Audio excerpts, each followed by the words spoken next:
Hi, everyone. Welcome to another small business interview. Today, I have with me Hitesh, who's the owner of Odesi Aroma, a restaurant that dishes up authentic, delicious Indian food, and they provide catering services to locations in Texas. So thanks for joining us today, Hitesh. Thank you for having me, Fox. I'm really excited to be here, and thanks for your flexibility to accommodate in your schedule. No problem. Yeah, we're happy to have you. We have a lot to talk about. So why don't we start with the story behind Odesi Aroma and how did it start? Well, it kind of goes back to my background. Essentially, I started this journey with my partner. He's based out of Mumbai. His name is Pradeep. And it goes back to 2013. I was living here. He was, of course, based in Mumbai.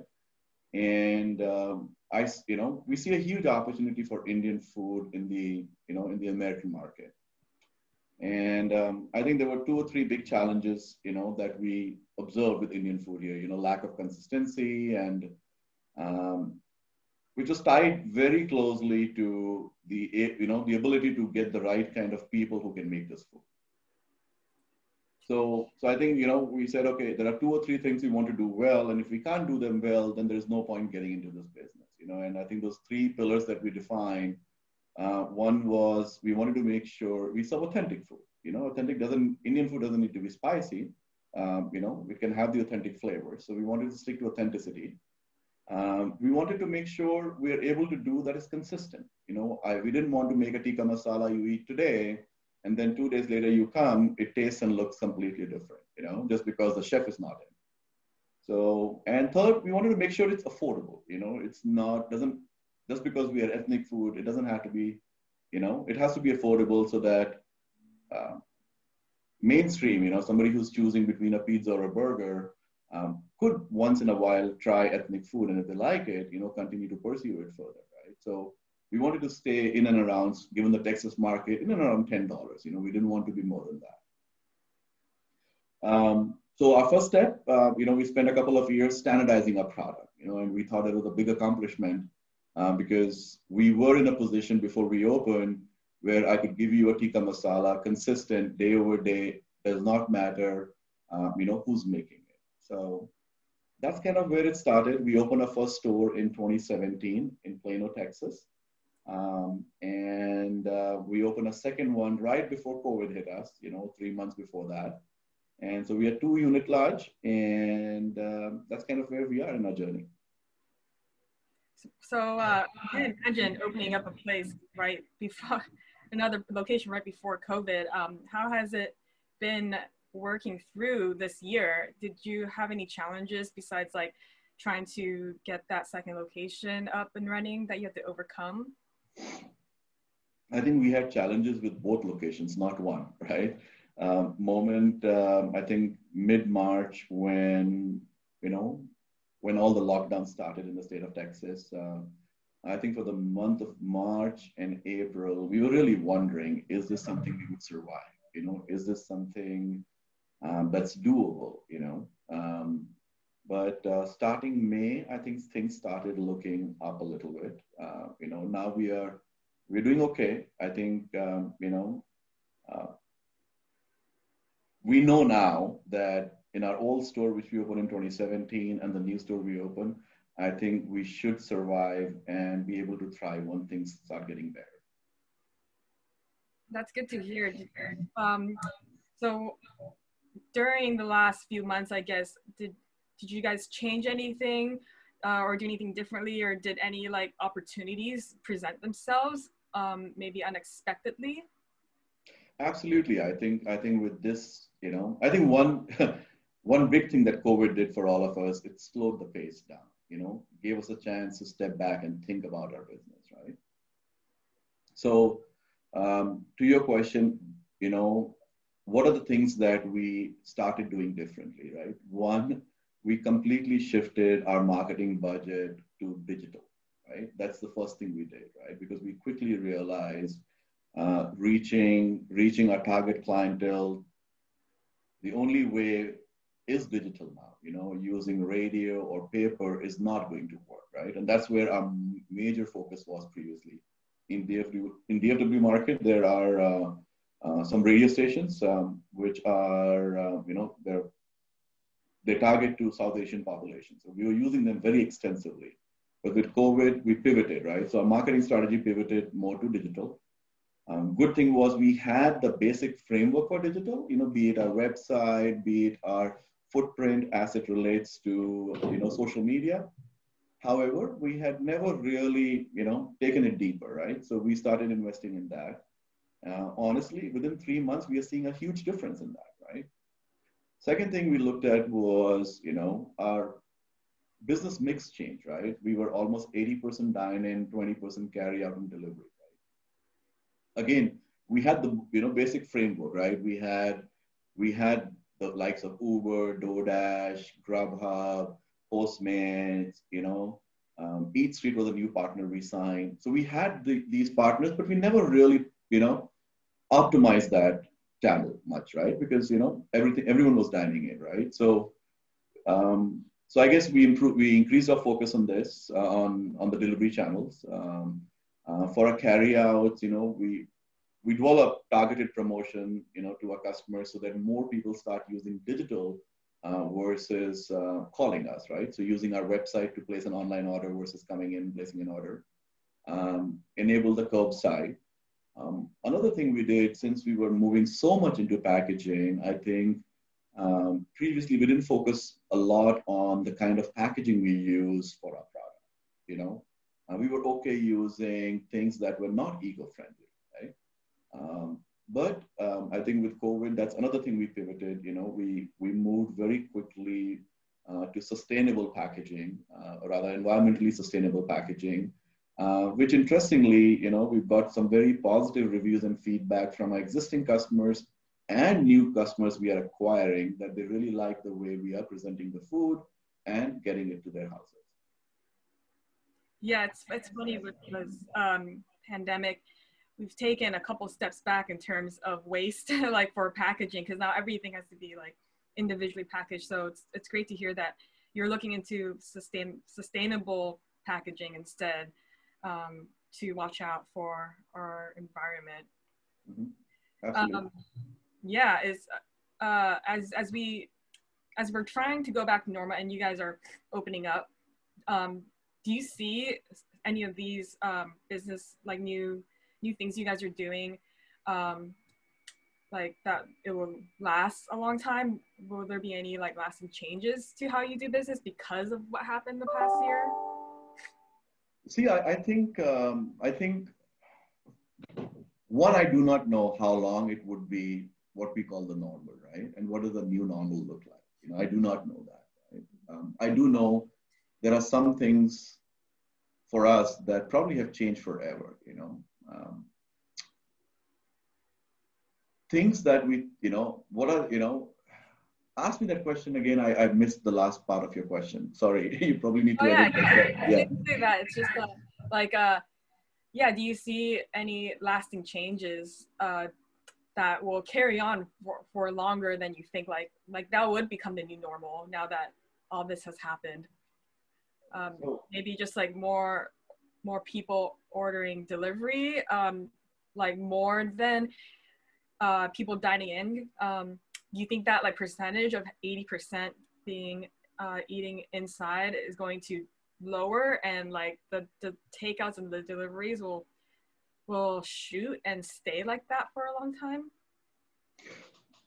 See, as a small business, if you ask me, yes, if my carryouts and my deliveries can stay consistent as is, and we can start getting the inflow for dine-in, I think it's a big win, right? I do think some of that will start getting back to a little bit of normal, right? People will start eating out. They are, see, again, it depends on what brand you're talking to. We are a fast casual place, right? So I am not a steakhouse, or, I'm not one of those places where the real experience is in the environment and you're going and sitting there and eating it, right? We do offer that. However, I'm still that fast casual Indian restaurant, where you come, you have a quick bite and you get out, right? But I think there are some other aspects, as we think about our business, what we are changing is how do we grow, right? Previously, we will set up a store, which will be a single brand, Odesi Aroma store. We opened two of these. All the sales have improved, but the real estate market is still very, very tough. My rents have not changed. And we are sitting in prime locations, right? What it's doing is the cost economics is not making sense for the business. We might, we might be in a survival mode and we will survive, but there is not much money left on the table after we pay those big rents, right? So the strategy for growth that we are changing is we are now looking at co-branding. Think ghost kitchen, but a ghost kitchen within an existing infrastructure. Okay. So as a matter of fact, we are working on a project in Atlanta and a couple of projects in DFW market where we are going to partner with in Atlanta, we are partnering with an ice cream brand, so there's an ice cream brand. They have the footprint, they're in a good location, because they do ice creams, their entire back kitchen is open. So we are actually co-branding with that ice cream brand. And interestingly enough, in this time, the franchisor and the landlord, they both agreed to do it. So that way we split the infrastructure costs and the rental and suddenly make both businesses viable versus each trying to stand on its own and not being surviving these kind of tough times. So that's a major shift in our approach to grow our brand, right? The other thing that we are doing, which we were, the reason we are together and talking about this is, we work with Compass, we work with Aramark, we work with Guggenheimer, right? With the offices closed, all that is gone, Fox, and that was a significant portion of our, business. So institutional business, I think, is changing, right? What we are pivoting to now is today, my market reach for institutional catering was just DFW market. And the reason is we make the food fresh in the restaurant and we get it to you, right? But we worked on product standardization where we have our sauces and marinade, which is the backbone of our food. We have now standardized it. Our thought is we want to partner with Compass, as an enabler. We want to provide the sauces and the marinades, teach your chef. Now we've got Indian food to 3 steps, we've got the sauce ready for you. We'll show you how to manage the protein and cook it.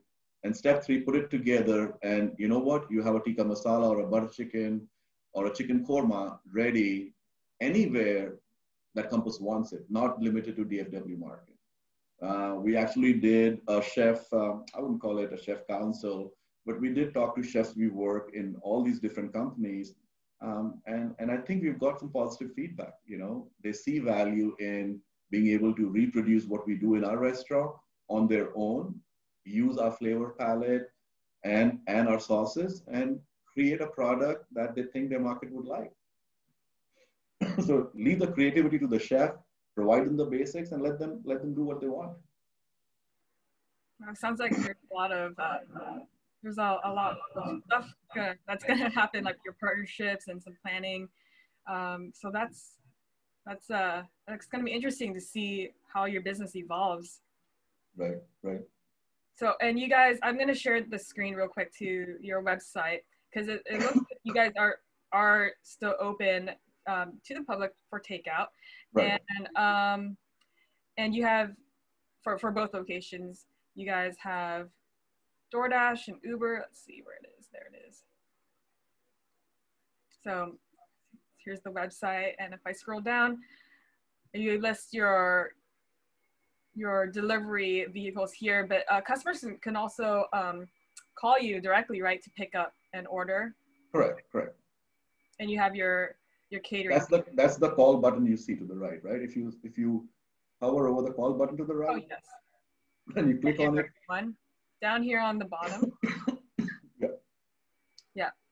So yeah, I mean, and you got all the delivery. Mm-hmm. Delivery, I guess, like the online platforms here. Correct. And you can click on them and they'll take you directly to their platform, to order our food if you want to get a delivery done. So I guess, yeah, so, and you guys also have like specials going on here. So that's this is a very thorough website, and the catering thing would be good too. With is this catering also on your delivery platforms? Not yet, not yet. You know, previously people would come, but interestingly, even catering model is changing a bit, right? To your point earlier, everyone wants individual food now, right? We've actually done a few birthday parties lately where it's a drive-by, right? So parents want individual meals packed. Friends are coming drive-by, wishing their kid and taking their meals, and they're driving away. Ah, That's interesting. You know, I was like, oh wow, that's very interesting. that is interesting. Yeah. Offices have not opened us yet so much in DFW market. They're starting to, but I think, you know, to 5-10% of the capacity, you know. So, but I think individual meals, you know, we also work with, I don't know if you can see on the website, do we have Easy Cater on there? Probably not right now. But, you know, we again, everything we are pivoting is kind of aligning with what COVID wants, you know, touchless, you know, drop off, you know, individual pack, you know, so again, you know, that's the pivot that we're making and it's helping. It's very cool. So I guess we'll end with kind of like a fun and personal question with Okay. for you. So what's your favorite dish, either to cook or to make, to eat, or it could be in the restaurant or out the restaurant? Um, I think my favorite is butter chicken. Actually, I would say two. I like butter chicken and I like tandoori chicken. So I like both cooking it and, of course, you know, I relish eating that as well. Well, thank you so much. And if so, I'm gonna list your information up here if everyone can see. This is the website. For any updates, you guys can follow them on Facebook and Instagram. The food looks really amazing, so definitely check them out. And we look forward to having you on Intuit one day um, when when we fully open and things are more Yeah. close to normal. You know, we hope and pray that comes very soon. And we enjoy our partnership with Compass and, you know, Intuit. And, you know, we look forward to working with you all in the coming days. Yeah, thanks again for joining us, Hitesh, and taking time out of your schedule. And thanks to everyone else for tuning in to the interview. Thank you so much, Fox. Appreciate your time. Thanks. Stay Bye, safe. Bye. everyone.